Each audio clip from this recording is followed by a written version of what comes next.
La triche, chapitre 8. Je voudrais croire ce que Jack m'a dit au sujet de Sean, mais je n'y arrive pas. Jack est l'ami de Sean, donc il va prendre sa défense, c'est normal. J'aime bien Sean, moi aussi, mais ça ne veut pas dire que je suis d'accord avec la tricherie. Comme je n'ai aucune preuve, en tout cas pour l'instant, je décide de garder mes soupçons pour moi-même. « Et cet article au sujet de la triche ?» demande Liz le lendemain midi. Je balaie la cafétéria du regard. « Pas si fort, on pourrait nous entendre. » Tara secoue la tête. « Honnêtement, Laurel, dit-elle, crois-tu que ça intéresse quelqu'un d'autre que toi ?» Je me hérisse, mais je ne veux pas d'une autre discussion. Je passe donc son insulte sous silence. « Monsieur Viens m'a donné les listes d'élèves et les résultats scolaires, dis-je avec désinvolture. Tara reste bouche bée. « Sans blague !» Elle ne peut contenir son étonnement. « Ouais, dis-je en faisant un effort pour rester modeste. « Et alors ?» demande Liz.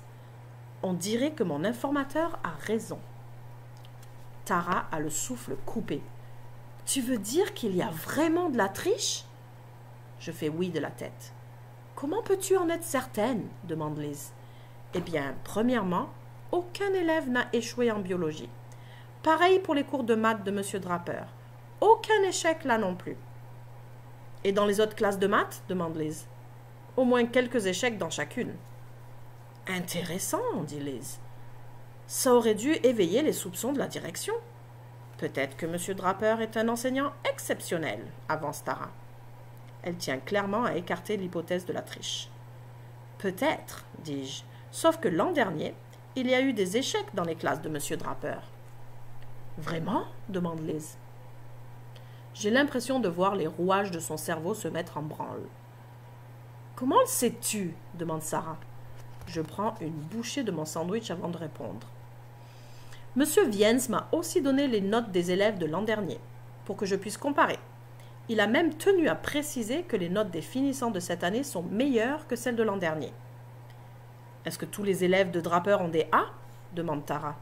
Mon front se plisse. « Non, c'est ça que je ne comprends pas. Personne n'échoue, mais il y a encore toute la gamme des cotes A, B, C et D. Un peu de tout, sauf E pour échec. » « Eh bien, voilà, annonce Tara, d'un ton satisfait. S'il y a triche, tout le monde aurait un A. Pas d'accord, dit Liz en secouant la tête. Pourquoi ? Réplique Tara sur la défensive. La personne responsable de cette triche est peut-être très intelligente. Pense-y, si tous les élèves de M. Draper ou la plupart avaient soudainement des A, ils se douteraient de quelque chose. Même s'il était le meilleur enseignant du monde, il y aurait encore des élèves qui ne saisiraient pas les concepts. Moi, je pense que les corrigés fournis aux élèves sont trafiqués sur mesure. Personne n'échoue, mais personne n'a 100%. Les résultats sont crédibles. Elle sourit et hoche la tête d'un air suffisant. « Oui, c'est brillant !» ajoute-t-elle. « J'aime ta théorie, dis-je. Mais comment allons-nous prouver tout ça ? Je suis soulagée qu'enfin quelqu'un d'autre que moi pense qu'il y a bel et bien triche. » Liz respire à fond. « J'ai une idée, dit-elle. Vas-y, dis-je. D'abord, ce ne sont pas tous les élèves de Draper qui trichent. »« Impossible à savoir, interrompt Tara.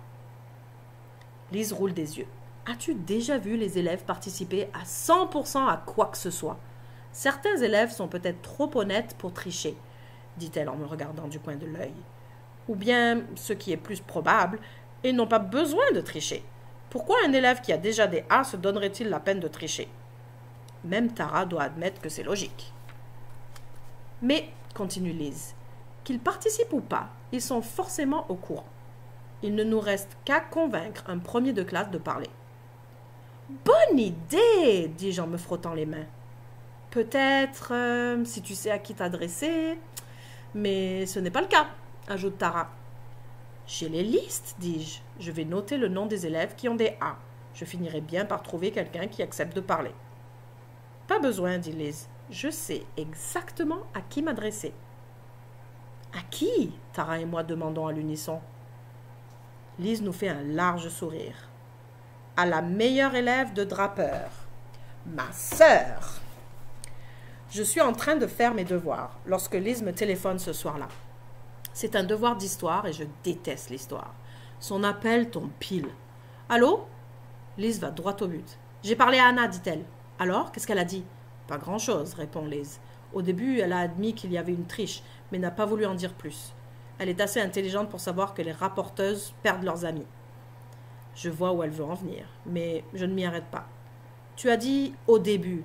Est-ce que ça veut dire qu'elle a fini par t'en dire plus? Oui, mais j'ai dû la faire chanter et jurer sur ma vie que personne ne saurait jamais qu'elle avait parlé. Avec quoi l'as-tu fait chanter? C'est un argument dont je pourrais avoir besoin de nouveau. Il n'aurait aucun poids si le secret d'Anna n'en était plus un, n'est-ce pas? Non. Je suppose que non, dis-je en soupirant.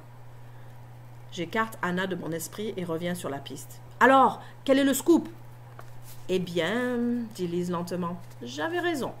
Cette triche porte la marque du génie. Et tu avais raison. Elle est basée sur les copies des corrigés. Mais voici, dit-elle d'un ton satisfaisant, les élèves payent pour obtenir les réponses. Ils les achètent? Mais oui, cette histoire prend un tour inattendu, n'est-ce pas? Je peux presque détecter un sourire triomphant dans la voix de Liz. Je suis abasourdie. Je n'avais jamais pensé que cette triche puisse avoir un aspect financier. Il ne s'agit pas simplement d'une triche pour réussir un test. Il s'agit d'un commerce. Tu sais qui est derrière tout ça? Dis-je, curieuse. Je ne sais pas, répond Liz. Anna n'a pas voulu donner de nom. Mais si elle nous avait tout dit, tu n'aurais plus besoin de fouiller, et tu adores fouiller.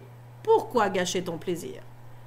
Qu'a-t-elle dit d'autre? Le tricheur, je sais que c'est un gars, puisque Anna a échappé quelques il et lui, vend à chaque élève un corrigé différent adapté à ses notes habituelles.